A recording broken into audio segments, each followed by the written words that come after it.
All right, guys, this is the video for your Anion Lab. So what we're testing, this front row of test tubes is our unknown. We are going to be testing unknown number 4. The back row of test tubes are filled with chemicals that we already know what they are. So this first one is sodium phosphate. The second one is sodium chloride. The third one is sodium thiosulfate. And the fourth one is sodium bicarbonate. So the idea for this lab is that one of these anions is in these test tubes, but we don't know what it is. So we're going to use the back row as a positive control, and what we're testing is the front row. So I'm going to start with these 2 test tubes. We are going to test for the phosphate anion because I know that this back test tube has phosphate. I don't know if the front test tube has phosphate because that is my unknown number 4. So I'm going to test for that by adding 10 drops of ammonium molybdate to both test tubes. Now the back one should react because we know it's positive for phosphate, and we're going to compare the front one to it. Now in order for this reaction to take place, 1, 2, 3, 4, 5, 6, 7, 8, 9, 10. 7, 8, 9, 10. So in order for this reaction to occur, it actually needs to be heated. So I'm going to put my back test tube aiming back, and I'm going to put my front test tube aiming front so I don't get them confused. Now those are going to heat for 5 minutes, and we'll come back to them to see how they're doing. So while that cooks, we're going to move on to testing for chlorine. So my back test tube has sodium chloride.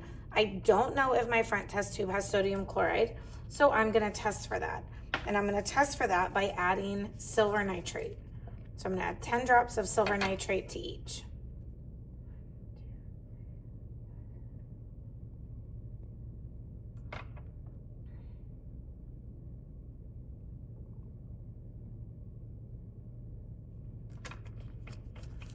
All right.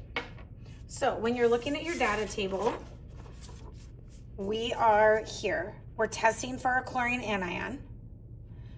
We have our known test tube observations go here, and our unknown test tube observations go here. So first I'm going to hold up, this is the known.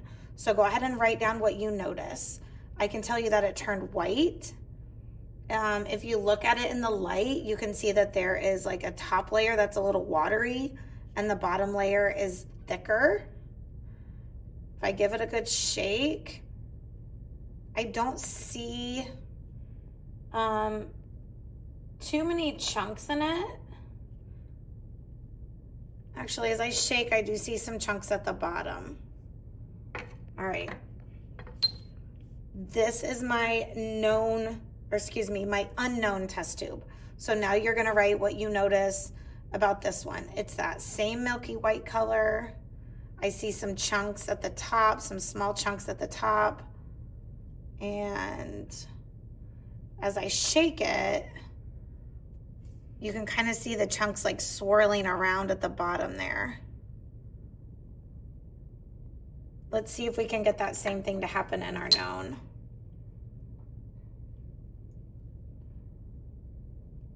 The known's a little thicker.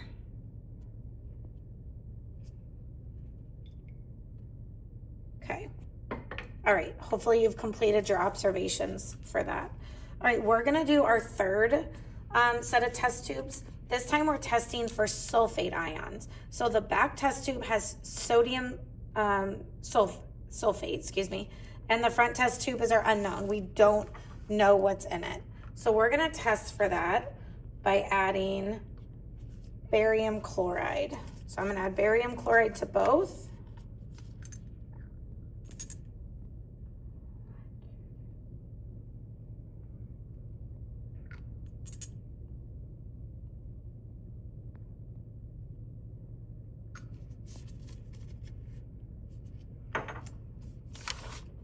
Okay, so our back test tube, which had the sodium sulfate, had no reaction.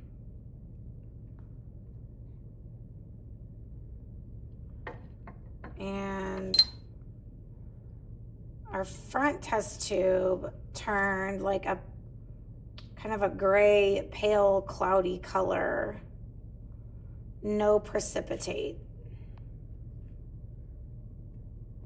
So again, you're recording your known observations and your unknown observations. All right, last one. We are gonna test for bicarbonate. So we're looking, our back test tube has sodium bicarbonate in it. Our front test tube, we don't know what it has in it. And we're gonna test to see if that bicarbonate reaction occurs. So we're gonna use the acid. This is our known. This is our sodium bicarbonate. This is our known. Make sure you record your observations. What happened?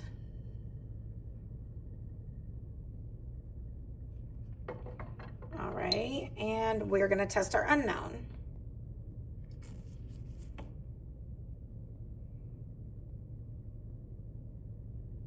Make sure you're recording the observations for the unknown.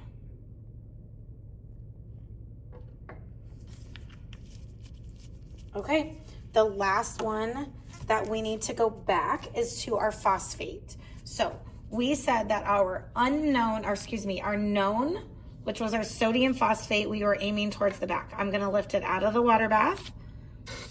And what do you see? What change occurred? Remember, this is a positive control. We know this has phosphate.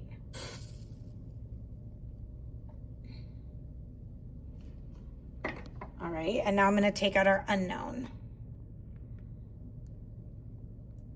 Did a reaction occur?